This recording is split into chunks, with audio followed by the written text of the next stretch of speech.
యేసుక్రీస్తు ఒకానొక సమయంలో అక్కడ ఉన్న జనసమూహానంతరికి కూడా బోధించాడు.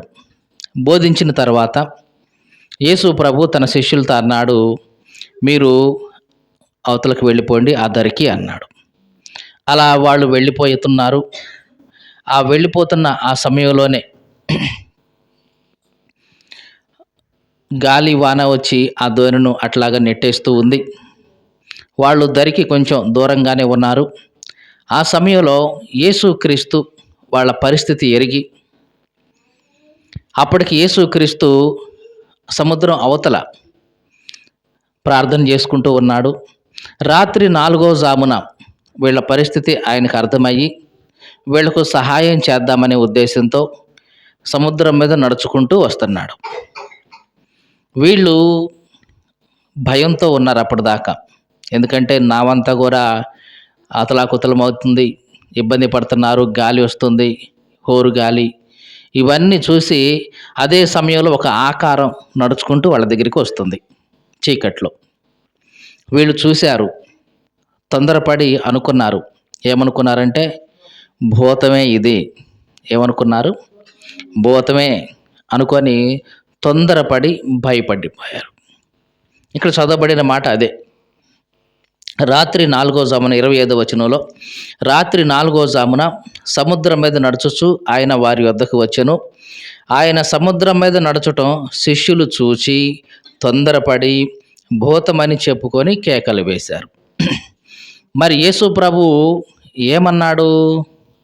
తర్వాత మాట, వెంటనే యేసు, ధైర్యం తెచ్చుకోండి, నేనే, భయపడకండి అన్నాడు. వాళ్ళకి ధైర్యం వచ్చేసింది. ఇక్కడ జరిగిన సంగతిని ఒకసారి జాగ్రత్తగా పరిశీలించండి. యేసుక్రీస్తు శిష్యుల్ని ముందుగానే పంపించేశాడు. యేసుక్రీస్తు మాత్రం కొండ మీద ప్రార్థన చేస్తున్నాడు. వీళ్ళు ఇబ్బంది పడుతున్నారు ఈ సముద్రం మీద, ఈ నావలో ఉండి, ఈ పడవలో ఉండి. వీళ్ళ ఇబ్బందిని చూసిన యేసుక్రీస్తు అక్కడ కొండ మీద నుంచి నడిచి వస్తూ ఉన్నాడు. వాళ్ళకు సహాయం చేయడానికి, వాళ్ళని కాపాడడం కోసం యేసుక్రీస్తే వస్తున్నాడు.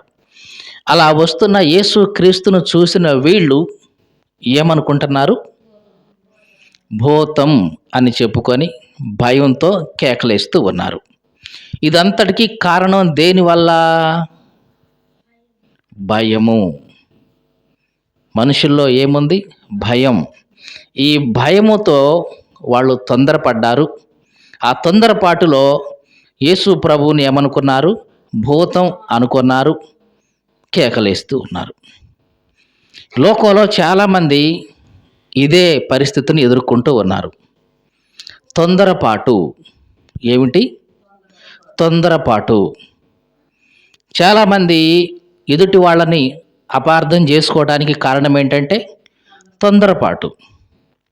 నిదానించరు, ఆలోచించరు, తొందరగా అపార్థం చేసుకుంటారు. ఎందుకంటే తొందరపాటుతనం. దేవుని వాక్యంలో సామెతల్లో ఒక చోట ఏమి రాయబడి ఉందంటే, తొందరపడి నడుచువాడు దారి తప్పిపోవును అని ఉంది. ఏముంది?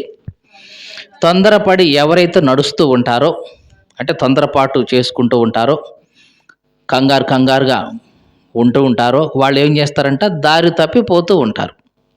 కాబట్టి మానవ జీవితంలో తొందరపాటు అనేది చాలా అనర్థాలకు దారితీస్తూ ఉంది. తొందరపాటుతో మనం ఏదైనా పని చేస్తే దానికి సత్ఫలితాలు ఉండవు. బదులుగా ఆ తొందరపాటు వల్ల ఎన్నో అనర్థాలు జరుగుతూ ఉంటాయి. వివాహ జీవితాల్లో తొందరపాటు ఉండకూడదు. చాలామంది తల్లిదండ్రులు అమ్మాయికి వయసు అయిపోతుంది అని చెప్పేసి తొందరపడి ఎవరినొకరినిచ్చి అంటగట్టి పెళ్లి చేస్తారు, దులుపుకుంటారు. కానీ జరిగేది ఏంటి? వాళ్ళ మధ్య అవగాహన లోపిస్తుంది. వాడు ఆ సరైన ప్రవర్తన ఏమో ఇవన్నీ ఆలోచించరు. ఏదో ఒకటి ముందు పెళ్ళి అయితే చాలే అనుకొని తొందరపడి పెళ్లి చేసేస్తారు. ఆ తర్వాత జీవితాంతం వాళ్ళ బాధను అనుభవిస్తూనే ఉంటారు. కాబట్టి తొందరపాటు అనేది మనిషికి ఎప్పుడు కూడా దాన్ని ఏమంటాం, లాభమైతే చేకూర్చదు. లోకంలో ఒక సామెత ఉంది, నిదానమే ప్రధానం. అంటే ఏంటి అర్థం? నిదానించాలి. ఏదైనా చేసే ముందు నిదానించాలి. ఏదైనా మాట్లాడేటప్పుడు కూడా నిదానించాలి. అందుకే దేవుని వాక్యంలో యాకోబు పత్రికలో యాకోబు ఏమంటాడంటే, యాకోబు పత్రిక 1 అధ్యాయం 19వ వచనం. నా ప్రియ సహోదరులారా, మీరు ఈ సంగతి ఎరుగుదురు గనుక, జాగ్రత్తగా వినండి, ప్రతి మనుషుడు వినుటకు వేగిరపడాలి. జాగ్రత్తగా చూడండి ఏం చెప్తున్నాడు దేవుడు ఇక్కడ. ప్రతి మనుషుడు, చిన్న పెద్ద ముసలి ముతక, నేను అనుభవం కలిగిన వాడిని, ఇట్లాంటిది ఏ భేదం లేదు. ప్రతి మనిషి కూడా ఎట్లా ఉండాలంట, వినటానికి వేగిరపడాలి.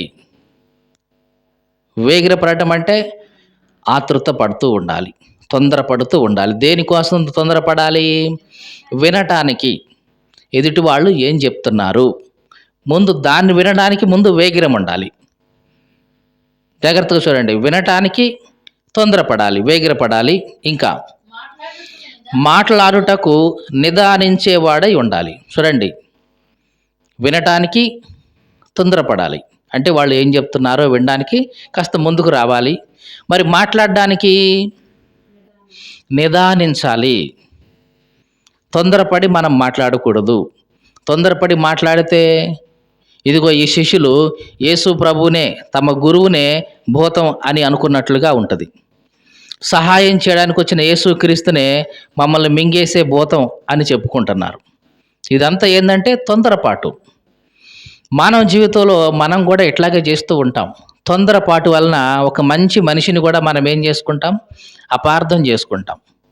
అపార్థం చేసుకొని, చూసివా ఈయన నా కీడు గోరే ఎట్లా అన్నాడు, ఇదిగో నన్ను కావాలని ఎట్లా అన్నాడని ఒక మనిషిని తొందరపడి అపార్థం చేసుకుంటాం. ఎందుకంటే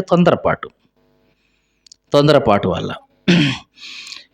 మనం దావీదు జీవితంలో ఒకసారి చూస్తే, దావీదు ఒకానొక సమయంలో సింహాసనాన్ని వచ్చిన తర్వాత, రాజు అయిన తర్వాత, నాహాషు అనే ఒక రాజు ఉండేవాడు. ఈ నాహాషు అనే రాజు దావీదు పారిపోతున్నప్పుడు, అంటే సౌలు చేత తరమబడి అరణ్యమంతా తిరుగుతూ ఉన్నప్పుడు, పాపం అరణ్యంలో తిరుగుతూ ఉన్నాడు దావీదు అని అతనికి ఆహారాన్ని ఇవన్నీ కూడా సమకూర్చి సహాయం చేస్తూ వచ్చాడు. ఇక మొత్తానికి దావీదు సింహాసనానికి వచ్చాడు. ఈ నాహాషు రాజు కొంతకాలానికి చనిపోయాడు. ఈ నాహాషు చనిపోయిన తర్వాత అతను కొడుకు రాజ్యానికి వచ్చాడు. జాగ్రత్తగా వినండి, నాహాషు చనిపోయిన తర్వాత అతను కొడుకు రాజ్యానికి వచ్చాడు. దావీదు అనుకున్నాడు, నాహాషు నాకెంతో సహాయం చేశాడు, ఉపకారం చేశాడు, దానికి బదులుగా కాస్త కొడుకుకి మనం మేలు చేద్దాం, కాస్త ఓదారుద్దాం అని ఓదార్చడానికి తన దగ్గర నుంచి దూతలను పంపించేశాడు. దేనికోసం? ఓదార్చటం కోసం. రాజే స్వయంగా వెళ్ళడు, కానీ రాజు దూతలను పంపిస్తాడు ఓదార్పు చేయడానికి. కొంతమందిని పంపించేశాడు దూతల్ని. పంపిస్తే ఈ కొడుకు, ఏది నాహాషు కొడుకు, ఆ దూతల్ని చేర్చుకొని వాళ్ళతో మంచిగా మాట్లాడాడు.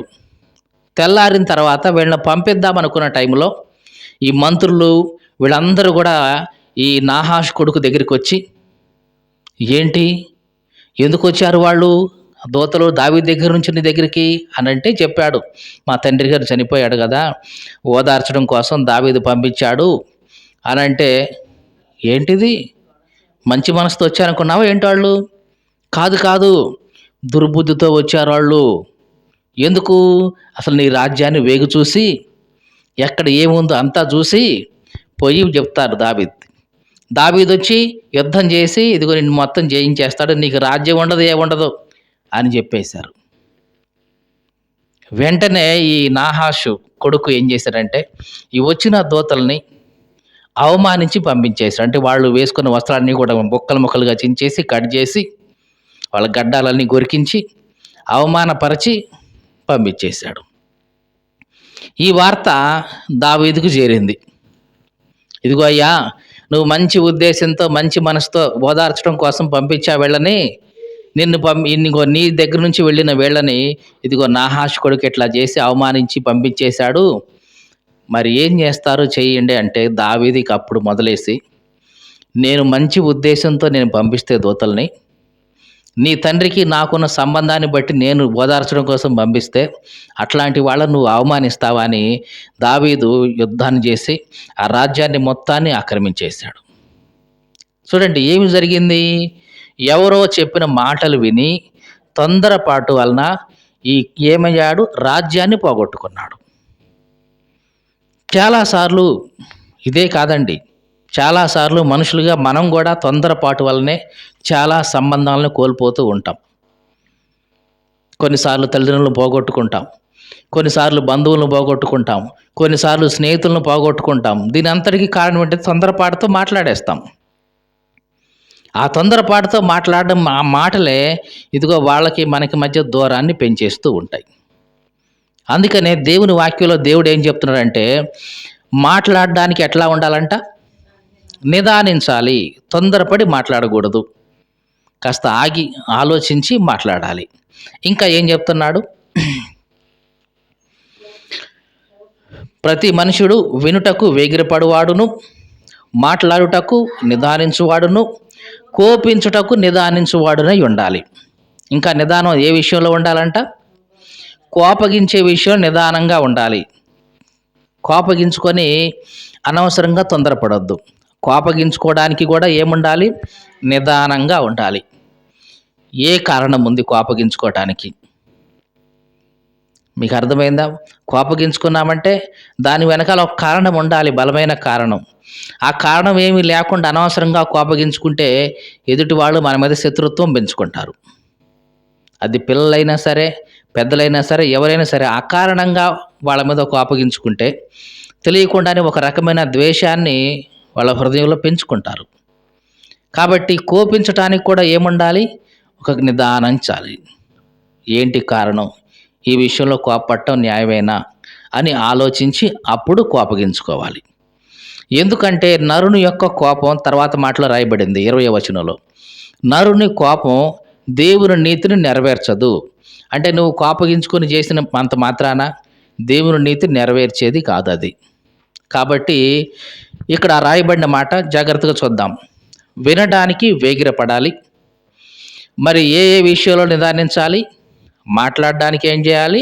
నిదానించాలి. కోపించడానికి కూడా నిదానించాలి. ఎందుకంటే నిదానిస్తే ఉన్న విషయం ఏంటో అర్థమవుతుంది. నిదానంగా ఆలోచిస్తే సత్యం ఏంటో బయటపడుతుంది. నిదానిస్తే ఉన్న విషయాన్ని క్లారిటీగా మనం చూడొచ్చు. అవునా కాదా?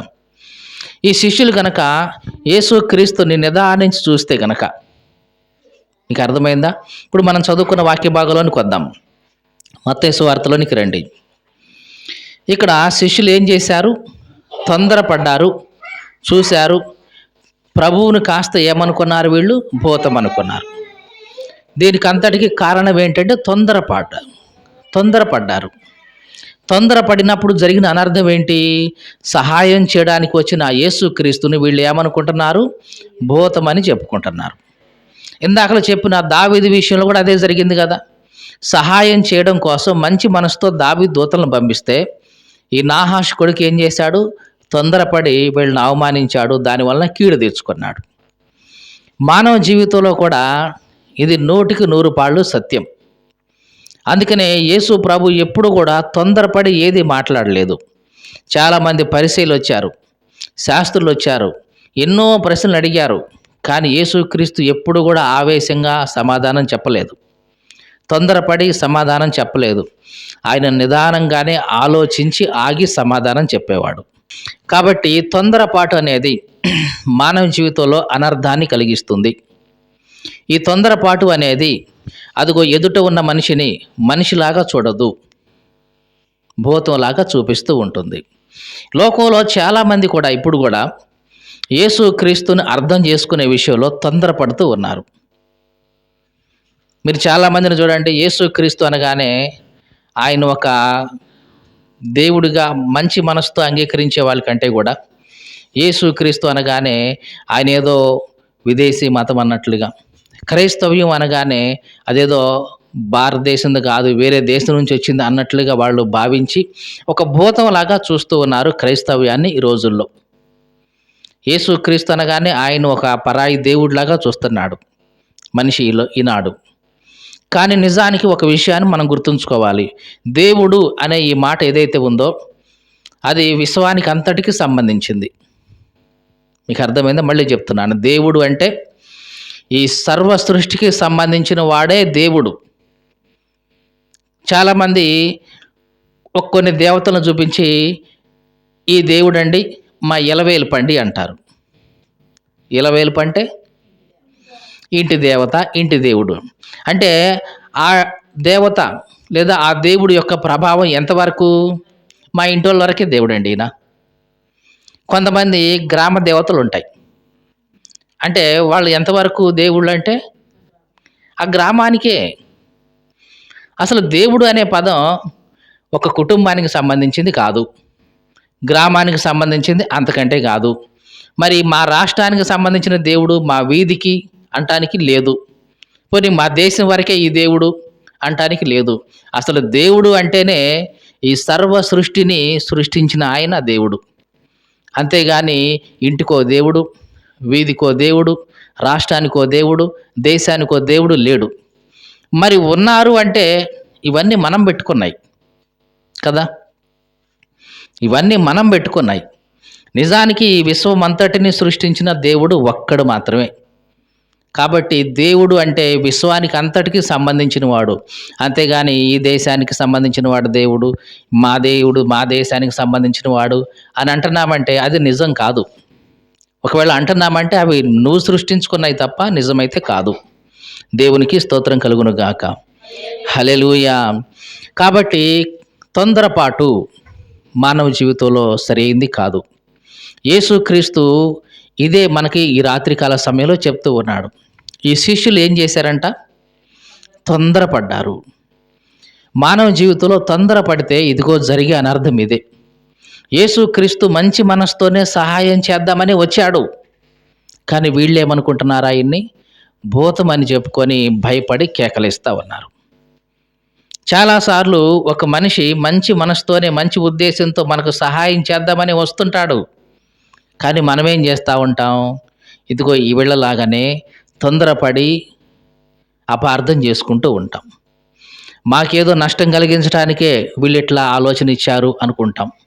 మాకేదో నష్టం కలిగించడానికే వీళ్ళు ఇదిగో ఈ మాట చెప్పారు అని భావిస్తూ ఉంటాం. ఎందుకంటే తొందరపాటు.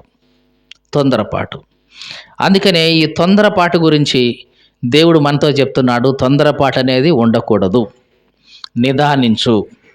దేనికి నిదానించాలి? మాట్లాడడానికి నిదానించు, కోపగించుకోవడానికి నిదానించు చూస్తే ఉన్న విషయం క్లారిటీగా నీకు తెలుస్తుంది. తొందరపడితే నీకేమీ అర్థం కాదు. ఒకానొక సమయంలో మోషే కొండ మీద గొర్రెలను కాస్తూ ఉన్నాడు. ఒకానొక పొద మండుతూ ఉంది. సహజంగా గొర్రెలు కాసే వాళ్ళకి ఇవన్నీ కనపడుతూనే ఉంటాయి. ఎందుకు మండుతుంటాయి? అరణ్యంలో కొండల మీద మంటలు ఎందుకు వస్తూ ఉంటాయి అంటే, అరణ్యంలో కానీ కొండల మీద కానీ రాళ్ళు ఉంటాయి. ఆ రాళ్ళు గాలికి అటు ఇటు కదిలినప్పుడు ఒక రాయి ఇంకొక రాయితో రాపిడి జరిగి నిప్పు అనేది పుడుతూ ఉంటుంది. ఆ నిప్పు వల్ల అక్కడ ఉన్న ఎండుగడ్డికో దేనికో దానికో అంటుకుంటుంది. ఆ రకంగా ఆ చుట్టూ ఉన్న ప్రదేశం అంతా కాలిపోతూ ఉంటుంది. సహజంగా కొండల మీద అరణ్యంలో జరిగేది ఇదే. కొన్నిసార్లు పొగలు వస్తూ ఉంటాయి అక్కడి నుంచి. ఎందుకంటే జరిగే విషయం ఇది. ఇదంతా కూడా మోషేకు తెలుసు. అప్పుడప్పుడు ఇట్లాగా రాళ్ళు రాసుకోవడం, నిప్పు రావటం, అక్కడ ఉన్న ప్రదేశం అంతా కాలిపోవటం, బూడిద కావటం, ఇవన్నీ తెలుసు మోషేకి. కానీ ఇప్పుడు చూస్తున్నాడు ఒక పొద మండుతుంది. సహజంగా పొద ఒక గంట సేపు మండిద్ది, బూడిదైపోద్ది. లేదా ఒక 2 గంటలు మండిద్ది, బూడిదైపోద్ది. కానీ ఉదయం నుంచి సాయంత్రం దాకా చూస్తానే ఉన్నాడు, ఆ పొద కాలిపోట్ల. వింత కాదా? గంట సేపు ఉండి చూస్తే కాలిపోయింది, బూడిదైందంటే ఓహో మామూలుగా అనుకోవచ్చు. కానీ ఎంతసేపు చూస్తున్నా ఇది మండుతూనే ఉంది తప్ప ఆ పొద అయితే కాలిపోవట్లా. మోషే చూసి ఇదేంటి భలే వింతగా ఉంది, నా జీవితంలో ఎన్నో పొదలు చూశాను, ఎన్నో మంటలు చూశాను, అవన్నీ కాలి బూడిదైపోయినాయి. కానీ ఇప్పుడు చూసేది చాలా వింతగా ఉందే, దగ్గరికి వెళ్ళి చూద్దాం అనుకొని అక్కడ రాయబడే మాట నిదానించి చూశాడు అని ఉంటుంది. ఏంటంట? నిదానించి చూడడానికి వెళ్ళాడు. దూరంగా ఉన్నప్పుడు ఏదో చూశాడు అటు ఇటు పని చేసుకుంటూ. కానీ ఈసారి నిదానించి చూద్దాము అని దగ్గరగా వెళ్ళాడు. అప్పుడు ఆ పొదలో నుంచి దేవుడు మాట్లాడాడు. దేవునికి స్తోత్రం కలుగును గాక. హల్లెలూయా. ఒకవేళ మోషే గనక తొందరపాటుతో ఏముందిలే ఇప్పుడు జరిగేదేగా అనుకొని అటునుంచి అటే పోతే మోషేతో దేవుడు మాట్లాడేవాడేనా? జరగదు. ఇక అది ఎప్పటికీ జరగదు. కాబట్టి నిజంగా దేవుడు మన జీవితాల్లో మనతో మాట్లాడాలి అని అనుకుంటే గనక మనము నిదానించి చూడాలి దేవుణ్ణి. ఎట్లా చూడాలి? నిదానించి చూడాలి. ప్రార్థనలో నిదానంగా ప్రార్థన చేయాలి. అంటే గట్టిగా చేయకూడదండి, అది కాదు. తొందరపడి మనము ఏది కూడా చేయకూడదు. దేవుణ్ణి అర్థం చేసుకునే విషయంలో తొందరపడకూడదు. విశ్వాస విషయంలో తొందరపడి ఇదిగో దేవుడు నాకేంటి ఇట్లా కీడు చేశాడు, దేవుడు నాకేంటి ఇట్లా నష్టం చేశాడు అని తొందరపడి మనం అనుకోకూడదు. నిజంగా దేవుడు మనతో ఉండాలి అని మనం ఆశిస్తే, దేవుడు మనకు మేలు చేయాలి, ఆయన మనతో మాట్లాడాలని మనం కోరుకుంటే గనక ఎట్లా ఉండాలి? నిదానించాలి. నిదానించి మనం ఆయన్ని అర్థం చేసుకోవాలి. మోషే నిదానించి వెళ్ళిపోయాడు. అప్పుడు దేవుడు మోషేతో మాట్లాడుతున్నాడు. మోషే, దగ్గరికి రావద్దు. నువ్వు ఉన్న స్థలం ఇది పరిశుద్ధమైన స్థలం.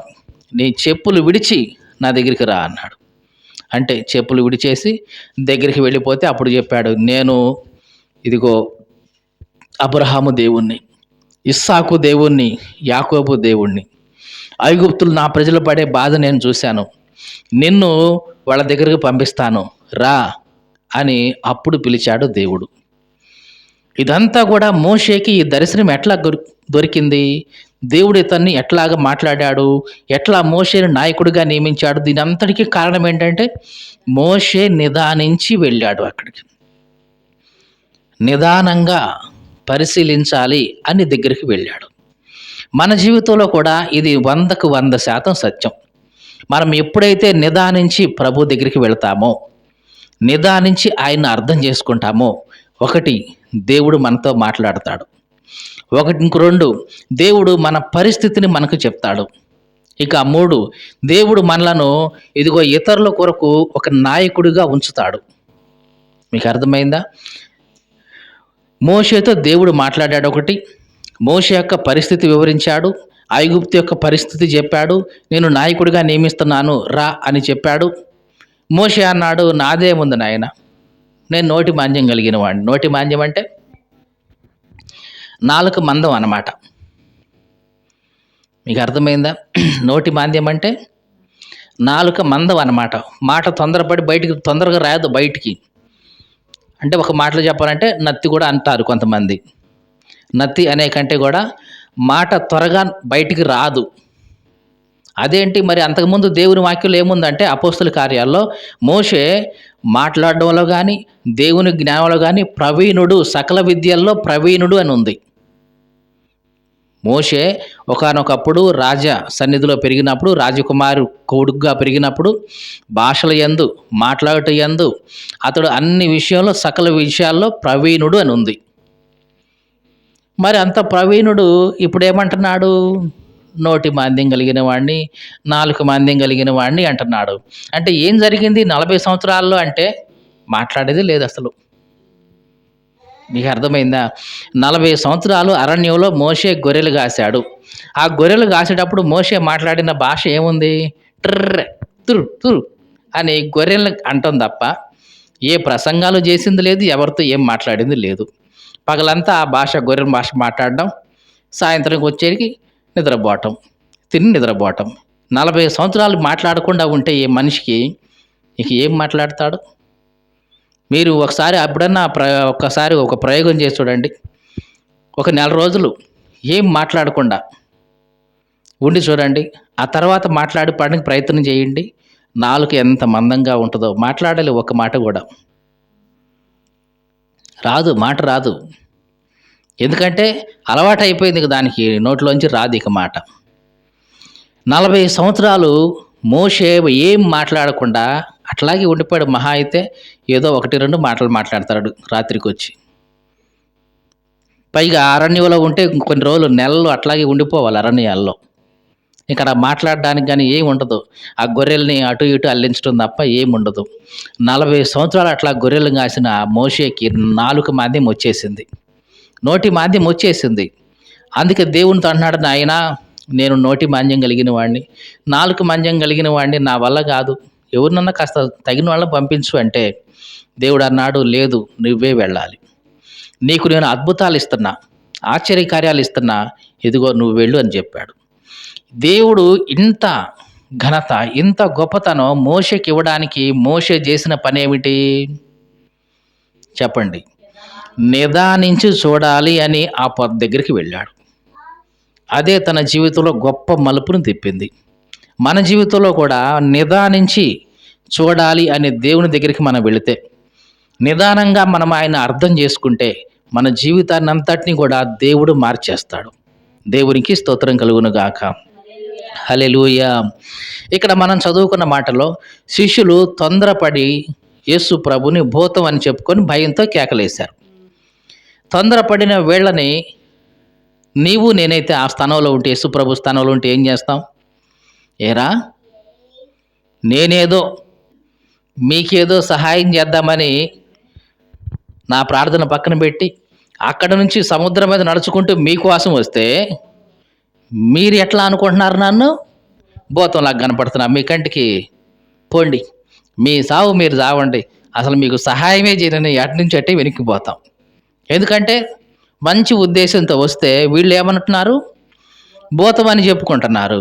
ఇట్లా ఉందా, నేను భూతాన్నే, మీ మేలు కోరి మీకు సహాయం చేద్దామని నేను వస్తే నన్ను భూతం అంటారు మీరు అని మనమైతే ఏం చేస్తాం? అటు నుంచి అటే వెనక్కిపోతాం. కానీ యేసు ప్రభు అట్లా వెళ్ళాల. వీళ్ళ తొందరపాటు తెలిసింది, పొరపాటు చేశారులే అనుకున్నాడు. వెంటనే క్షమించి ఆయన నెమ్మదిగా మాట్లాడుతున్నాడు. నేనే, భయపడమాకండి, ధైర్యం తెచ్చుకోండి, నేనే అని వాళ్ళను ధైర్యపరుస్తున్నాడే తప్ప వాళ్ళని నన్ను ఎట్లా అపార్థం చేసుకుంటారా మీరు అని చెప్పి వాళ్ళని శపించి వెనక్కిపోలేదు. కొన్నిసార్లు మనం దేవుణ్ణి అపార్థం చేసుకున్నా సరే దేవుడు మనలను అట్లాగా వదిలేసేవాడైతే కాదు.